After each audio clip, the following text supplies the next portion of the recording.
Just in, Princess Leonor and Prince Christian's fairytale wedding stuns the world crown. A royal fairy tale, a love story once whispered in secret. And now, witnessed by the entire world. No one expected it to happen so soon. No one imagined it would be this perfect.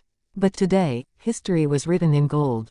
Princess Leonor of Spain has married Prince Christian of Denmark, uniting two royal bloodlines, two nations, and two hearts that defied tradition, expectation, and time itself. The world watched in awe. The bells of Madrid echoed through the streets. Flags of Spain and Denmark flew side by side. Cameras flashed as Leonor, radiant and poised, stepped out of the royal carriage. Her gown, timeless, luminous, shimmering like a dream, left the crowd breathless. But what the world saw was only the beginning. Behind the glittering ceremony lies a story years in the making, one filled with love, defiance, family tension, and destiny. It all began quietly. A friendship born at international gatherings, strengthened through letters and private visits. Leonor and Christian were never meant to fall in love, their families had other plans. But fate had its own. Through years of duty, they learned to love in silence. Every public glance, every subtle smile, became a secret language.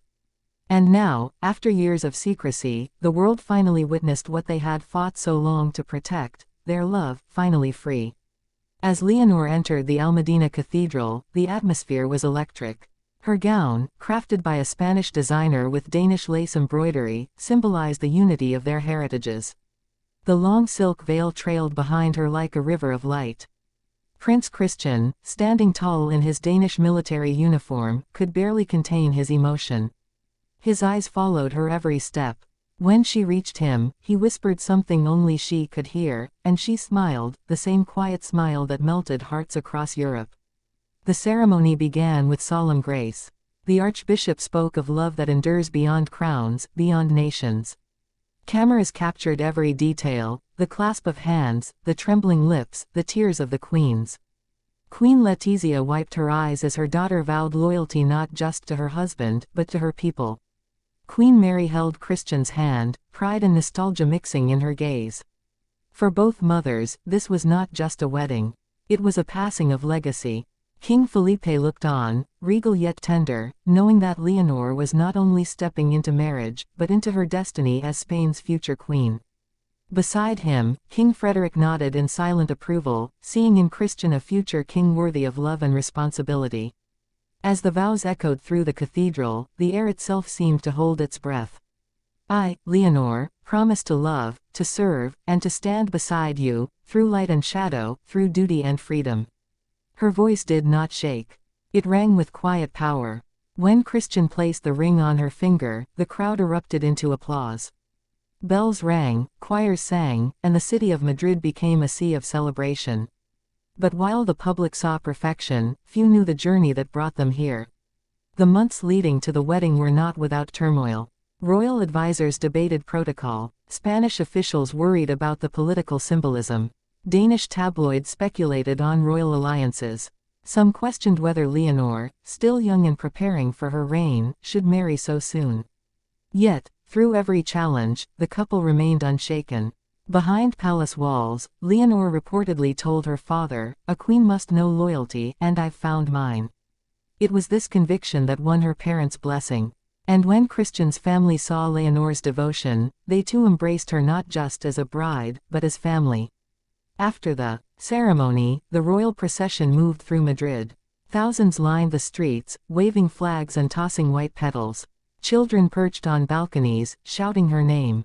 It was more than a wedding, it was a moment of national pride.